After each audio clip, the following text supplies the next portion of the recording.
భయ్యా ఐపీఎల్ రేపు ఏ మ్యాచ్ గెలుసు యాక్యురేట్గా అయిపోయి టెలిగ్రామ్ ఛానల్ ఉంది. విజయ్ దాదా టెలిగ్రామ్ ఛానల్. ఇక కామెంట్ బాక్స్లో లింక్ ఇస్తా. ఇంట్రెస్ట్ ఉంటే పోయి జాయిన్ అయ్యండి. ఏ బెంగళూరులో బెంగ పెడకండి. ఈసారి కప్పు నమ్మదే.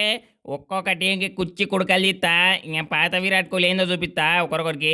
ఇక ఈసారి ఛాయ్ తాగుతాం. ఛాయ్ తాగినాం కప్పులా. ఇక నెక్స్ట్ సారి ఐపీఎల్ కప్పులో తాగుతాం ఛాయ్. ఇక నెక్స్ట్ మ్యాచ్లో కునాల్ పాండే వా అబ్బా వన్ బౌలింగ్ ఓమో. వాడిని ఎడ్ల గుడ్డి ఎట్లెక్కినాం కానీ 3 వికెట్లు తీసిండు. శివ్ షాక్ అయినా బ్యాటింగ్ బౌలింగ్ చూసి. ఇబ్బా రసూల్ గారు బ్యాటింగ్ తీనామనే ఇక 200 స్కోర్ అవుతా అనుకున్నాను కానీ అందరూ. కానీ స్పిన్నర్ దింపి బిస్కెట్ వేయించిన మావాడు రజత్ పాటిదారు. ఇక మ్యాచ్కి ముందు బొట్టు పెట్టింది మా అత్త తుసుమంది కోల్కత్తా. ఇక టీంలో ఒకరొకరు బౌన్సర్లు ఎక్కున్నారు వాళ్ళ టీంలో. ఇంక అయినా ఏం సరిపోయింది. ఇక గేమ్ ఆడరు వాళ్ళు తుసుగాళ్ళు అంతా. ఇక అన్నీ ఈసారి మాకైతే అన్నీ సెట్ ఉన్నాయి. ఇక టీంలో ఒకరొకరికి వాళ్ళు ఏందో చూపించినాం. ఇగో నేను చెప్పిన ఒకరొకరికి ఇక బ్యాటింగ్ బౌలింగ్ పక్క ఆడాలి. ఇక రన్స్ ఇట్లా బాగా కొట్టాలి. లేకపోతే టీంలో ఆడరు నెక్స్ట్ మ్యాచ్లో అని చెప్పిన.